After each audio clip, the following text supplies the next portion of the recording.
मानो तो मौज है वरना समस्या हर रोज है। तो इस कड़ी के अंदर आज का जो अपना ये रहेगा लेक्चर, उसमें the top 5 regrets of dying. एक बहुत अच्छी लेखक हुई है ब्रोनी बेयर, ऑस्ट्रेलिया की एक लेखक है जो एक नर्स का काम करती थी।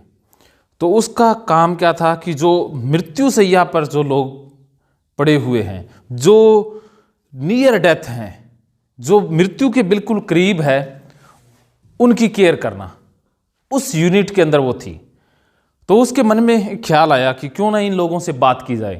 तो ब्रोनी बेयर उन लोगों से बात किया करती थी और पूछा करती थी कि क्या रिग्रेट रह गया आपकी लाइफ का। तो उसको एक पैटर्न समझ में आया।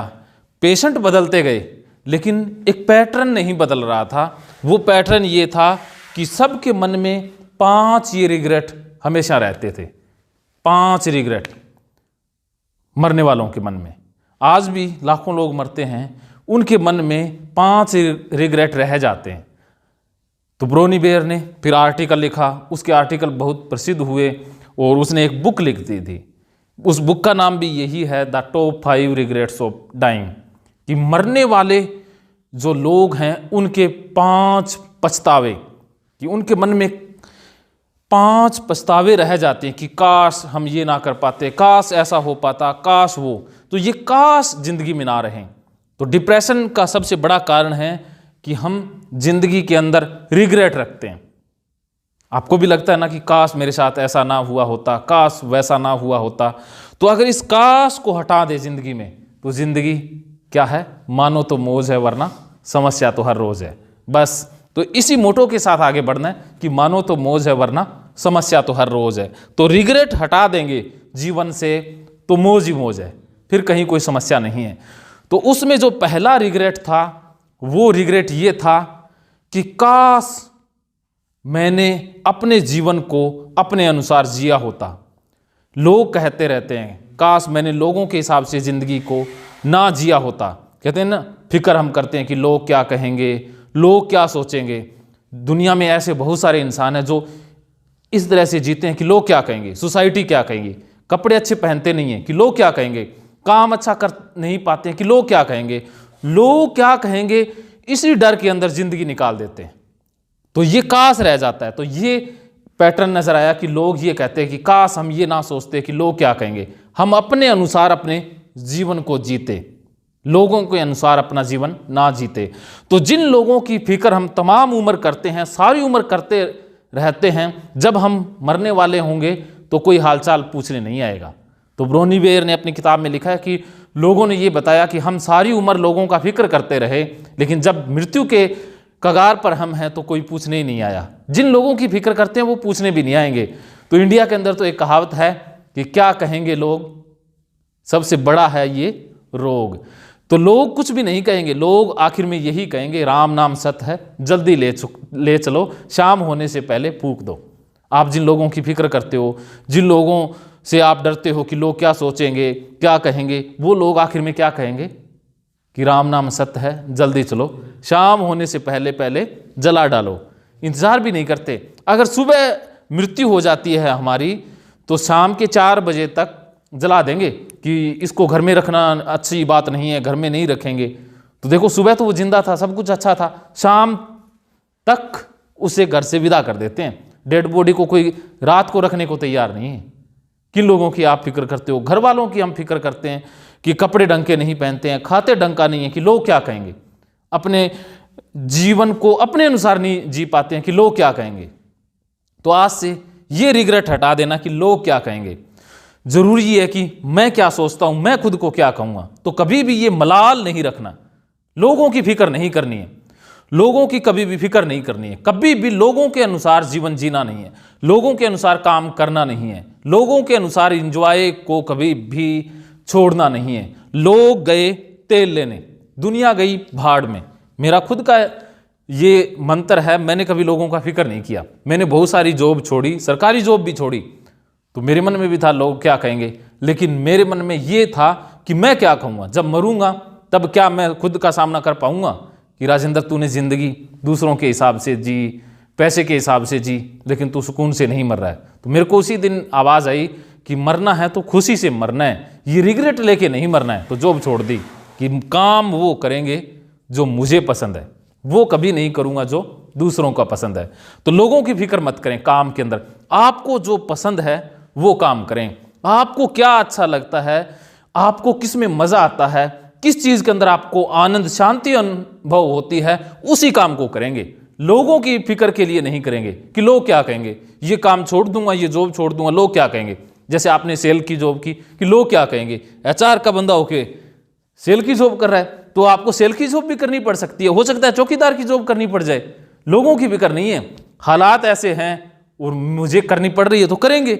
लोगों की कोई फिक्र नहीं है, हालात को हम बदल लेंगे तो कुछ भी कर लेंगे। तो लोगों के अनुसार कभी भी अपने जीवन को बदलेंगे नहीं। ये मंत्र याद रखेंगे? हाँ जी, राइट। तो जिंदगी देखना कि खुशनुमा हो जाएगी, जिंदगी इतनी रसमय हो जाएगी, इतना आनंद होगा कि जिंदगी में ऐसा लगेगा कि बस बल्ले बल्ले है, बाकी सब थल्ले थल्ले है। मानो तो मौज है वरना समस्या तो हर रोज है। तो दूसरा रिग्रेट लोगों के मन में रह जाता है कि हम अपने इमोशन को काश एक्सप्रेस कर पाते, हम अपनी दिल की भावनाओं को काश एक्सप्रेस कर पाते। हमें क्या अच्छा लगता है, क्या हमें किसी से प्यार है, हम वो बता ही नहीं पाते हैं। तो प्यार का मतलब ये नहीं है कि किसी लड़की से प्यार है उसको हम बता नहीं पाए, ये रिग्रेट रह जाता है। ये भी रह जाता है हमें अपने माँ बाप से बहुत प्यार होता है, भाई को बहन से हो सकता है प्यार की, उसकी बातें हमें अच्छी लगती है। किसी के प्रति हम गुस्सा थे, आपको अपने पार्टनर के प्रति गुस्सा है, वो अंदर ही अंदर दबा लिया कि नहीं नहीं बताएंगे नहीं, तो उसको एक्सप्रेस करना है, शांति महसूस होगी। तो कोई भी इमोशन फीलिंग अंदर दबानी नहीं है, उसे एक्सप्रेस करना है, उसे बाहर निकालना है। और डिप्रेशन का मतलब यही है कि डिप्रेस की एनर्जी को दबा लेना, अपनी इमोशन को दबा लेना। जैसे आप खाना बनाते हो, प्रेशर कुकर है, उसके अंदर हवा भरती है, पूरा दबाव बनता है, फिर सीटी बजती है, हवा निकल जाती है। अगर वो हवा ना निकले तो क्या होगा? फट जाएगा। तो इंसान का यही हाल होता है, इंसान भी फटता है क्योंकि उसके अंदर से जो एनर्जी है वो बाहर तो निकलती नहीं है। तो मानसिक रोग बन जाएगा या फिर सुसाइड होगा। बस यही है कि इमोशन को रिलीज करो, आपको जो अच्छा लगता है सामने वाले को बताओ। सामने वाले से आप गुस्सा हो कि भाई साहब ये बात मुझे आपकी अच्छी नहीं लगी, किसी ने आपका दिल दुखा दिया, तो उसको बताओ, जा करके एक्सप्रेस करो कि भाई साहब आगे से आप ऐसा ना करें, इस बात से मेरा मन बहुत विचलित हुआ है, मैं इस बात से आपकी दुखी हूं। लोगों को पता ही नहीं होता है कि हमसे कोई दुखी है, कोई नाराज है। आप किसी से नाराज हो तो उसे बताओ। आपको कोई अच्छा लगता है, आप बेटे से प्यार करते हो तो उसे आई लव यू बोलो, उसको भी अच्छा फील होगा। हम प्यार करते हैं, अपनी पत्नी से बहुत प्यार करते हैं, लेकिन एक्सप्रेस करते ही नहीं है। पत्नी सारी उम्र रोती रहती है कि मेरा पति प्यार नहीं करता। प्यार हम करते हैं लेकिन एक्सप्रेस करते नहीं है। तो बस एक्सप्रेस करना जरूरी है, फीलिंग को दबा करके नहीं रखना है, बाहर निकालना है। किसी ने आपका नुकसान किया तो उस बंदे को बताओ कि तूने मेरा इतना बड़ा नुकसान किया था, इस वजह से मैं परेशानी में हूं। ये नहीं है कि वो आपको पैसे दे देगा, कम से कम आप तो खाली हो जाओगे। आप बोल के नहीं बता सकते तो लिख के बताओ, लेटर लिख के भेज दो, पोस्ट कर दो। आजकल तो व्हाट्सएप का जमाना है, आप वो करके भेज दो, उसको बताओ। बताओगे नहीं तब तक हल्के नहीं होगे। तो ये रिग्रेट रहता है दूसरा कि काश हम अपनी इमोशन को एक्सप्रेस कर पाते, कि हमें क्या अच्छा लगता है, बुरा लगता है, वो हम बता पाते। तो इस रिग्रेट के साथ ही लोग मर जाते हैं। तो क्या आप इस तरह से मरने के लिए तैयार हैं? बस तो आज से अपनी इमोशन को एक्सप्रेस करेंगे, अच्छी हो बुरी हो उसे निकालेंगे, बताएंगे सामने वाले को। कभी भी अंदर दबा के नहीं रखेंगे, क्योंकि अंदर दबाने से आपका नुकसान होगा, दूसरे का कुछ नहीं बिगड़ेगा। और डिप्रेशन तो है ही इमोशन का दबाव, कि इमोशन अंदर सप्रेस हो चुकी है, विचारों को लोग अंदर सप्रेस कर लेते हैं, तो उस वजह से ये मानसिक रोग पैदा हो जाते हैं। तीसरा रिग्रेट है कि काश मैं इतना हार्डवर्क ना करता और मैं अपने परिवार को समय दे पाता। लोग हार्डवर्क बहुत करते हैं, इसका मतलब ये नहीं कि हम काम ना करें।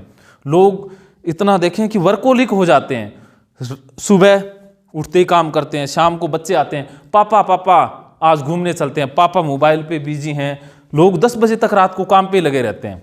तो इतना हार्ड वर्क करने की जरूरत नहीं है, अपनी फैमिली को भी समय देना है। लोग अपने बच्चों को बड़ा होते देख ही नहीं पाते हैं।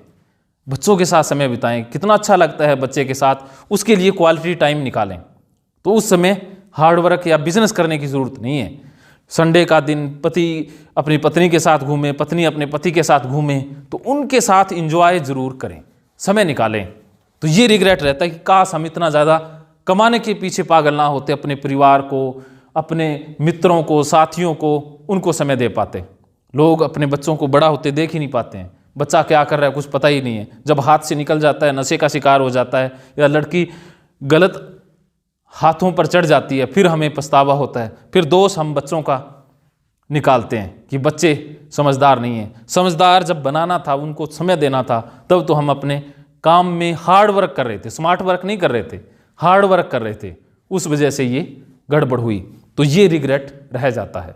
पत्थर और नगीने में बड़ा फर्क होता है, जिंदगी काटने और जीने में बड़ा फर्क होता है। पत्थर और नगीने में बड़ा फर्क होता है, खून और पसीने में बड़ा फर्क होता है, जिंदगी काटने और जीने में बड़ा फर्क होता है। तो ज़्यादातर जिंदगी लोग जी नहीं रहे होते, वो काट ही रहे होते हैं। तो काटनी नहीं है पहला रिग्रेट कि लोग जिंदगी काटते हैं, वो जी नहीं पाते हैं। तो जीने का मतलब है कि इंजॉय के साथ बस सब कुछ भुला करके वर्तमान में जीवन जीना है। और अब बात करते हैं चौथे रिग्रेट की। चौथा रिग्रेट ये है कि काश मैं दोस्तों के साथ समय बिता पाता। वही दोस्तों वाली कि काश मैं दोस्तों के साथ समय बिता पाता। लोग इतने बिजी हो जाते हैं अपने काम में, अपनी उलझनों में, समस्याओं में, कि दोस्तों के लिए समय नहीं निकाल पाते हैं। आज आपने देखे होंगे कि यार अनमूल्य कितनी अच्छी फिल्म है। जो इंसान अपने दोस्तों के साथ समय बिताते हैं, क्वालिटी टाइम, वो इंसान खुश रहते हैं। आपने मूवी में देखा होगा, फिल्मों में देखा होगा कि 2 दोस्त हैं, 3 दोस्त हैं। तो जिंदगी के अंदर दोस्त जरूर रखें, कुछ एक दोस्त रखें, ज़्यादा दोस्त ना रखें, कुछ एक दोस्त आपके जैसे, जो ऐसे भी ना हो कि जो आपसे बहुत ज़्यादा ओहदे में बड़े हों तो वो आपको नौकर मान लेंगे, और जो बहुत ज़्यादा छोटे हैं तो वो आपके नौकर बन जाएंगे। तो अपने बराबर के, कुछ ऐसा नहीं है कि अमीरी गरीबी से, बस सोच के हिसाब से दोस्त होता है। हो सकता है कि आपसे पैसे में बहुत बड़ा है, लेकिन आपसे उसको प्यार है। जैसे धर्मवीर की दोस्ती आपने सुना होगा, धर्मवीर की जोड़ी, वो एक फिल्म आई थी ना धर्मवीर, 7 अजूबे 8वीं अपनी जोड़ी। तो वो दोस्ती, ऐसे दोस्त, जैसे शोले के अंदर वीरू और जय की दोस्ती है, फिल्मों के अंदर कितनी दोस्ती के किस्से दिखाए गए हैं कि एक ऐसा दोस्त हो जो जिंदगी में मरने के लिए भी तैयार हो। तो हमारे तो ग्रंथों में कहा गया कि 2 दोस्त जिंदगी में जरूर रखें। एक दोस्त ऐसा हो कृष्ण जैसा, जो हमारे लिए युद्ध ना करे, लेकिन उसके होते हुए हमारा जीतना निश्चित हो, हार सकते ही नहीं है। क्योंकि अर्जुन के साथ कृष्ण था, दोस्त था उसका, तो वो युद्ध नहीं लड़ा था कृष्ण, लेकिन कृष्ण के होते हुए अर्जुन को कोई हरा नहीं सकता था। और दूसरा दोस्त हो कर्ण जैसा, जिसको पता हो कि हम जीतेंगे नहीं, लेकिन दोस्त के लिए वो अपना जीवन भी बलिदान कर दे। तो कर्ण जैसा निष्ठावान दोस्त भी जरूर हो, जो दोस्त के लिए कुछ भी करने के लिए तैयार हो, चाहे फाइनेंशियल हेल्प हो, चाहे और किसी प्रकार की सहायता हो। आपने देखे होंगे कि जिंदगी में कई बार परिवार वाले इतना हेल्प नहीं करते हैं, इतनी मदद नहीं करते, एक दोस्त हेल्प कर जाता है, वो सब कुछ कर जाता है। आपके घर में कोई फंक्शन है, पूरा सहयोग करता है। आपको कोई विपदा आई है, तब आपके साथ खड़ा होगा। जब आप घूमने जा रहे हो, तब आपके साथ खड़ा होगा, हर वक्त आपके साथ खड़ा रहता है। तो वो असली कमाई है। जिसके पास सच्चे दोस्त नहीं है ना, वो इंसान गरीब है। तो 2 दोस्त बना लो, कृष्ण जैसा जो साथ हो तो जिंदगी बस खुशनुमा हो, और एक कर्ण जैसा जो साथ हो, हार रहे हो तब भी वो साथ छोड़ के ना भागे। जैसे कर्ण जैसे दोस्त का मतलब है कि दोस्त ऐसे मिल जाएंगे चापलूस, जब तक आपके पास पैसा है तब तो ऐश करने, वो पैसे गुलछरे उड़ाने के लिए आपके साथ होंगे, लेकिन जब आपके पास पैसा नहीं है, जब आप परेशान हो, तब आपको छोड़ के चले जाएंगे, दुख में आपके साथ खड़े नहीं होंगे। वो झूठे दोस्त हैं, कर्ण जैसे नहीं है। कर्ण जैसा दोस्त वो है जब आप दुखी हो, परेशान हो, तब आपके साथ खड़ा है। जब आपके पास कुछ नहीं है तब वो खड़ा है, हर वक्त आपके साथ खड़ा है, सुख में दुख में हर वक्त साथ खड़ा है। वैसा दोस्त जिंदगी में जरूरी है। वो इंसान गरीब है जिसके पास दोस्त नहीं है, वो इंसान अमीर है, दुनिया का अमीर शख्स है जिसके पास करण जैसा और कृष्ण जैसा दोस्त है। बस ये दो दोस्त जरूर बना के रखने हैं। और पांचवा रिग्रेट है, हाँ, तो वक्त पे काम आने वाले दोस्त जरूर हों। तो पांचवा रिग्रेट रह जाता है कि काश मैंने खुद को खुश रखा होता। लोग खुद को खुश रख ही नहीं पाते ना, खुश नहीं रह पाते हैं, दुखी, डिप्रेशन में उलझ गए, आप छिपकली के पीछे उलझ गए। जब आप मरोगे ना, मनोवैज्ञानिक ये कहता है कि आपकी जिंदगी पूरी घूम जाएगी। मरते वक्त बचपन से आप अंत तक आपका पूरा वो सीन घूमेगा। जैसे एक गोदान उपन्यास है मुंशी प्रेमचंद का, उसका फिल्मांकन भी हुआ है, वो यूट्यूब पर मिल जाएगा। कभी आता था वो दूरदर्शन के ऊपर, उसके एपिसोड आया करते थे, तब मैंने देखा था। जो मेन कैरेक्टर होरी था, तो वो जब मरने लगा तो उसकी ज़िंदगी पूरी उसके सामने घूमी, फिर प्राण त्यागे एक खुशी एहसास के साथ। वरना लोगों के प्राण निकलते हैं दुख में, दर्द में। और आप मरोगे तब आपको ये नहीं होगा कि मेरे पास एक गाड़ी कम रहेगी, एक गाड़ी और होती, ये रिग्रेट नहीं होगा। गाड़ी वाला रिग्रेट नहीं आएगा आपके। ये रिग्रेट भी नहीं आएगा कि मेरे पास प्रॉपर्टी कम है और बना लेता। ये रिग्रेट भी नहीं आएगा कि मेरे पास बंगला नहीं है, ये रिग्रेट भी नहीं आएगा। यही रिग्रेट आएंगे जो मेटेरियलिस्टिक चीज़ें नहीं हैं, उनका रिग्रेट आएगा। जैसे आपने ज़िंदगी को कितना क्वालिटेटिव जिया, अगर आपने ज़िंदगी को लो क्वालिटी का जिया है, वो रिग्रेट आ जाएगा मरते वक्त। तो आज से ही सब छोड़ दो, बस ज़िंदगी में खुश रहना है। अगर खुश नहीं रख पा रहे हैं, डिप्रेशन में उलझे हुए हैं, तो मरते वक्त ये एहसास ज़रूर होगा कि किस चीज़ के लिए फिक्र कर रहा था। मर तो मैं रहा हूँ, कहाँ पैसे, कहाँ नुकसान, कहाँ फ़ायदा, कहाँ जॉब, कहाँ कुछ है, कुछ भी नहीं है। सब तो खाक में मिल गया ना, मिट्टी में मिल गया। लेकिन मैंने ज़िंदगी गंवा दी उस चक्कर में, फेल हो गया, ये हो गया, लोगों ने ये कर दिया, उसने ये कर दिया, वो कर दिया, लॉस हो गया, फलां हो गया, फ़ायदा हो गया, करोड़ों फ़ायदे हो जाएं, तब भी आप मरते वक्त रिग्रेट में रहोगे, यार मैं खुश नहीं रह पाया। अगर मरते वक्त रिग्रेट में नहीं होता तो सिकंदर की बात की थी ना, वो रिग्रेट में क्यों मरा? क्योंकि ये उसके रह गए थे। दुनिया जीत ली थी, सब कुछ आ गया था, लेकिन ये रिग्रेट तो उसके रह ही गए थे ना। तो बस, तो आपके भी यही रिग्रेट रहेगा कि मैं छिपकली के अंदर ऐसे ही उलझी रही, क्या गिलानी, क्या कुछ भी नहीं था, बस ऐसे ही। तो आज से छिपकली का रोना छोड़ दो, बस जिंदगी जीना शुरू कर दो। गिलानी आए, कुछ भी आए, छिपकली को खा लो, बस आज से उसका अचार बना के खाओ, देखी जाएगी। हाँ, जिस चीज़ से डर लगता है उसको करो, फिर देखो कितना मजा आएगा। मरने से पहले मर जाओ। रिग्रेट का मतलब है कि पछतावा मत रखो, मरने से पहले मरो, वो जिंदगी है। अध्यात्म तो इसी के ऊपर है ना, कि मरने के बाद जो इंसान खुद को मिटाकर खुद को पाना है, खुद को मिटाकर, खुद की मृत्यु के बाद ही खुद का जीवन होता है। असली मृत्यु ये है कि इन चीज़ों का जीवन से सफाया हो जाए, रिग्रेट का सफाया हो जाए। हाँ जी, कैसा फील करें? तो बस आज से खुश रखना है। लास्ट वाला रिग्रेट तब संभव होगा जब ये चार आप कर लोगे। आप अपने अनुसार जीवन जियोगे, अपना कैरियर अपने हिसाब से करोगे, काम अपने हिसाब से करोगे। डिग्री चाहे MBA की हो, अगर हमें चपरासी की नौकरी करनी पड़े करेंगे, कोई बात है? जीवन जीना है, मजा आ रहा है, करेंगे। किसी की भी कैसी भी नौकरी करनी पड़ जाए, कैसा भी बिजनेस शुरू करना पड़ जाए, हम तो जुतियां गांठेंगे। जुतियां गांठनी पड़ जाए तो फिर क्या है? रिग्रेट नहीं है जिंदगी के अंदर, कमाई का कोई रिग्रेट नहीं होता, करेंगे। राजा भी तो रंक हो सकता है ना, आज करोड़पति है, वो रोडपति हो सकता है, वक्त का कोई पता नहीं है। तो रिग्रेट रखने की कोई ज़रूरत नहीं है। आप अपने माइंड के ऊपर प्रेशर मत रखो कि मैं ये हूँ, इतना बड़ा हूँ, मेरा तो इतना कमाया हुआ था। वो दुख देता है लोगों को, तो उसको उतार दो। वो पहले था, अब वो नहीं है। हकीकत ये है कि हमारे सामने हालात ऐसे कि हमें जो प्राप्त करनी है, हालात ये है।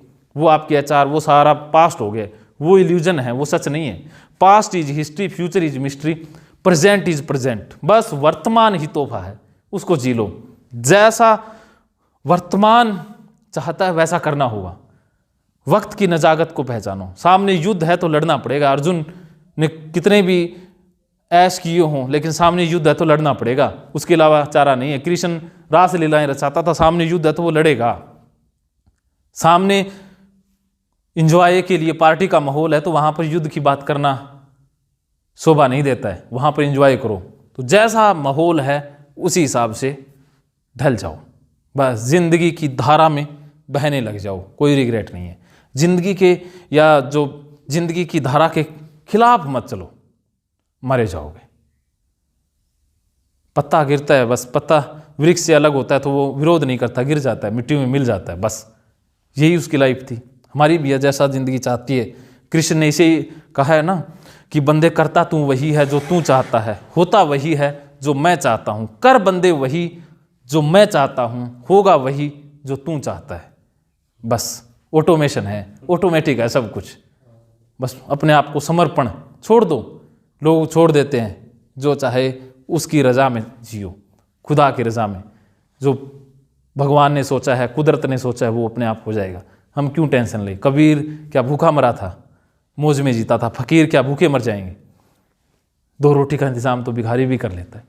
पागल जो जिनके पास दिमाग नहीं है, क्या वो भूखे मरते हैं? रोटी तो उनको भी मिलती है। जानवर जिनके पास बुद्धि नहीं है, क्या वो भूखे मर जाते हैं? तो आप भूखे मर जाओगे, क्या मैं भूखा मर जाऊंगा? तो फिर किस चीज़ की फिक्र है? 2 रोटी तो कमा ही लेंगे, इतना तो हुनर है। इस बात की खुशी बनाओ कि इतना अपने पास ज्ञान है, शरीर है, हष्टपुष्ट है, 2 वक्त की रोटी तो आप कमा ही लेंगे। बस फिर किस चीज़ की फिक्र है? 2 रोटी से ज़्यादा ही है ना अपने पास, तो हो सकता है कि लाखों गुना ज़्यादा हो। ये कोट पैंट सपना होता है। लोग जैसे आप 5 दिन से मेले कपड़े पहने हुए हो, लोग 50 दिन से पहने हुए हैं। मेरे जैसा कोट पैंट बहुत से लोगों के पास नहीं है। आप जैसा शरीर लोगों के पास नहीं है, इतना स्वस्थ, इतना क्रिकेट का हुनर लोगों के पास नहीं है। बल्ला उठाना नहीं आता लोगों को, इतने अच्छे दांत नहीं है। जिसके दांत नहीं होते उसको पता होती है कि दांतों की कीमत क्या है। अगर आपकी उंगली कट जाए ना और ऑपरेशन हो जाए, फिर आप उंगली को चेक किया करो, यार आ तो गई, वरना नहीं होती ना, फिर उंगली देखा करोगे दूसरों की, यार इसकी उंगली ठीक है, मेरे तो उंगली नहीं है। आप काने हो जाओ, दूसरों की आंखों पर ही निगाह जाएगा, यार मेरी 1 आंख है, दूसरों की 2-2 है। आज पता ही नहीं है कि 2 आंख है क्या, है ना। कमी जब पड़ेगी ना लाइफ में, तब आपको ख्याल आएगा कि अरे मेरे पास इतने दिन ये चीज़ थी, तब तो मुझे इसका पता ही नहीं था, ख्याल ही नहीं था। आज नहीं है, रोना रोते हैं।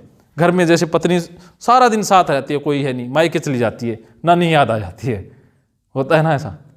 तो जब तक पास होती है ना इंसान, उसकी कीमत वैल्यू समझता नहीं है, और दूर हो जाती है, विदा हो जाती है, फिर कीमत पता लगती है। जैसे माँ बाप या कोई दादा दादी हैं, मैंने देखा है बुजुर्गों की, दादा को कोई पानी नहीं देता है, कोई नहीं, जब मर जाते हैं रोते रहते हैं, दादा दादा ये। मैंने कहा भाई जब पास में था तो पानी का लोटा नहीं देते थे, आज किस लिए रो रहे हो? तो झूठा ड्रामा है ना, तो ड्रामा करने की जरूरत नहीं है। आज हमारे पास सब कुछ, उनको प्यार दें, क्वालिटी टाइम दें। वो नहीं कर रहे, उनकी समस्या है। वो चाहे मार रहे हैं, वो उनका कर्म है। जैसे एक संत था, वो पानी की एक नदी के पास था, तो वो एक बिच्छू को बाहर निकाल रहा था, जो पानी में डूबने की कोशिश, डूब रहा था। तो वो बिच्छू उसको डंक मार रहा था जोर से, फिर वो उछल के गिर जाता, फिर वो निकालता, फिर डंक मारता। तो एक इंसान कहता, यार आप तो बिल्कुल ही खराब इंसान हो, वो डंक मार रहा है और आप निकाले जा रहे हो। तब उसने कहा, देख बिच्छू अपना स्वभाव नहीं छोड़ रहा, तो मैं संत हूं, दूसरों को बचाने का स्वभाव कैसे छोड़ सकता हूं? बिच्छू का तो धर्म है डंक मारना, वो तो उसका नेचर है, वो उसका कर्म है डंक मारना, लेकिन मेरा कर्म क्या है? बचाना। बिच्छू चाहे डंक मारे, वो उसका कर्म है, मेरा कर्म है बचाना, तो मैं तो बचाऊंगा ना। हाँ, लेकिन हम तो कहते हैं कि दूसरे हमारे अनुसार कर्म करें, दूसरों का जीवन हमारे अनुसार चले, फिर तो कुछ होगा। ऐसा कभी होने वाला नहीं। बस ये बातें यूं ही चलती रहेंगी। बस इन 5 रिग्रेट को जिंदगी से हटा देना है। बस आज से जिंदगी पुनर्जन्म हो जाएगा, नया जीवन हो जाएगा। ठीक।